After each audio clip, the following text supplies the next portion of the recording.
Ya, di sini saya akan menjelaskan tentang perubahan multimedia berbasis asing lainnya.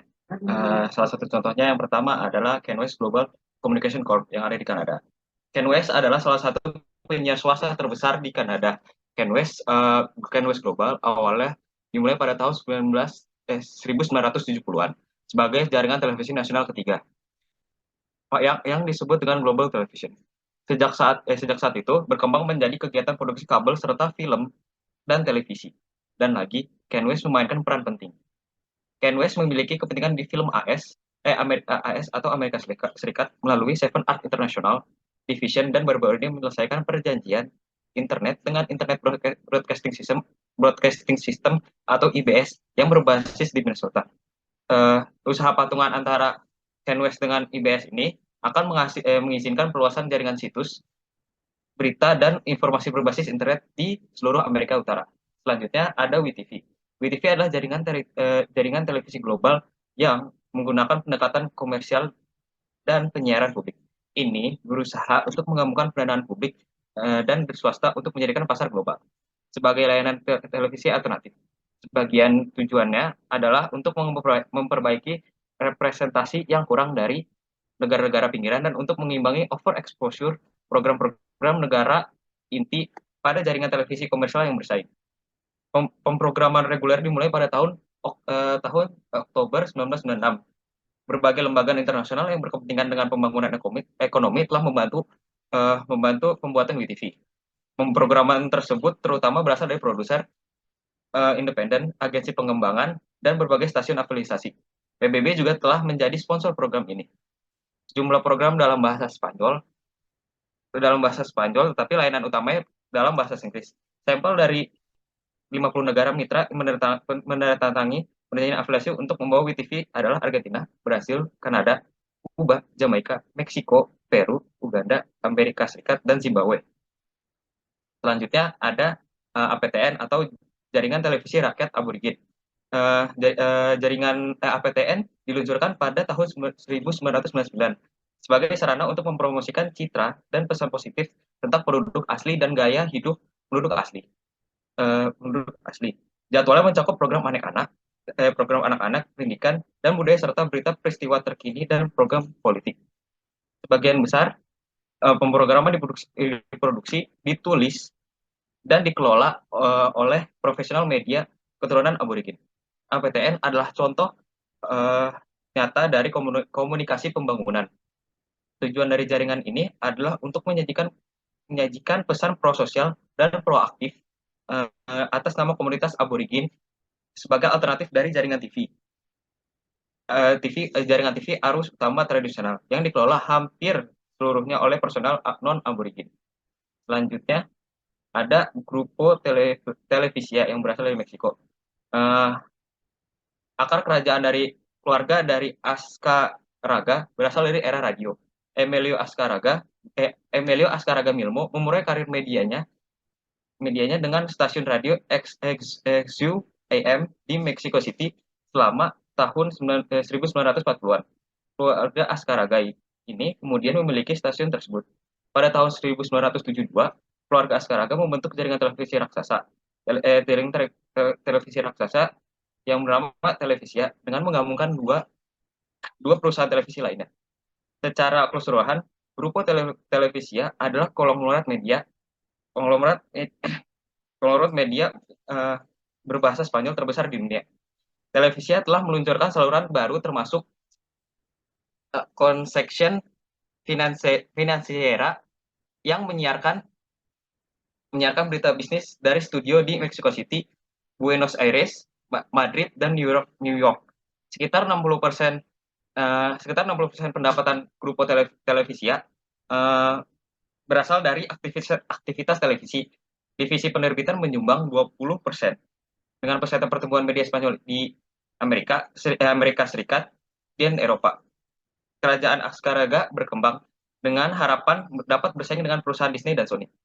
Yang selanjutnya ada Globo Communication yang berasal dari Brasil.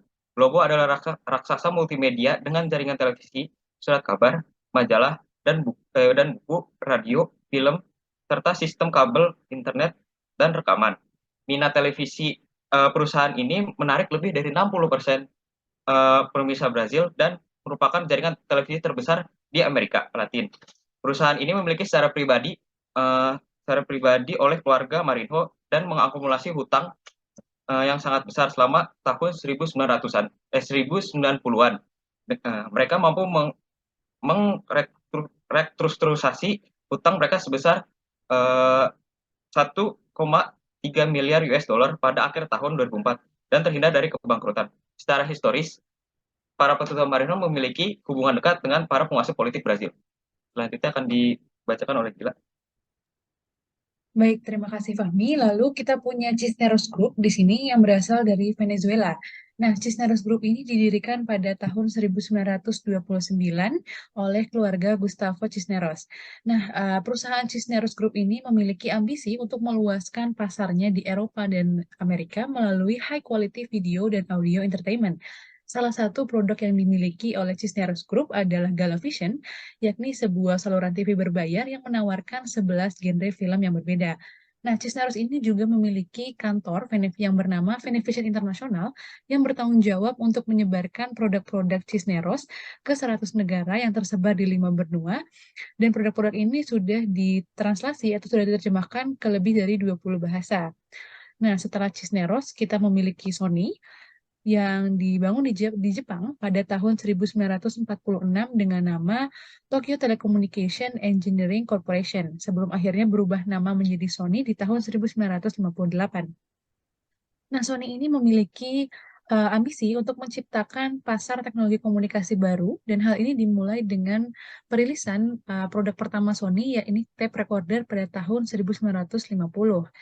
Nah, melihat peluang pasar yang semakin baik pada tahun 1960, akhirnya salah satu founder Sony itu pindah ke New York untuk mempelajari ekspansi pasar di Amerika Serikat. Nah, Sony itu akhirnya kemudian membangun Sony Corporate of America, lalu juga berinvestasi di Telemundo, yakni salah satu saluran Hispanik yang paling terkenal di Amerika Serikat.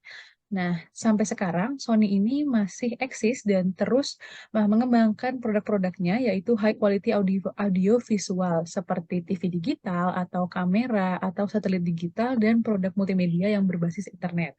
Nah, terakhir kita memiliki Bollywood atau industri film India. Kalau yang ini aku yakin teman-teman pasti udah pernah dengar semuanya. Nah, untuk Bollywood sendiri, sejarahnya pertama kali dimulai dari silent film yang dirilis pada tahun 1913 dengan judul Sri Pundali. Nah, dari situ industri perfilman India terus tumbuh sehingga bisa menghasilkan sekitar 800 dan bahkan lebih film setiap tahunnya. Nama Bollywood itu sendiri pun muncul dari akronim kata Hollywood dan Bombay, di mana Bombay ini merefer kepada genre film-film Hollywood yang sebagian besar didominasi oleh romance atau melodrama, komedi, dan musikal. Nah, eh, film-film India ini berkembang karena adanya ekspatriat-ekspatriat India yang tinggal di negara-negara asing seperti di Eropa dan di Amerika Serikat yang menciptakan pasar agar mereka bisa berkembang ke luar negeri. Kehadiran teknologi-teknologi baru seperti DVD atau TV kabel juga membantu film India untuk terus berkembang hingga saat ini. Seperti contohnya, teman-teman bisa menyaksikan film India di channel Indosiar di waktu-waktu tertentu. Baik, boleh dilanjut. Next.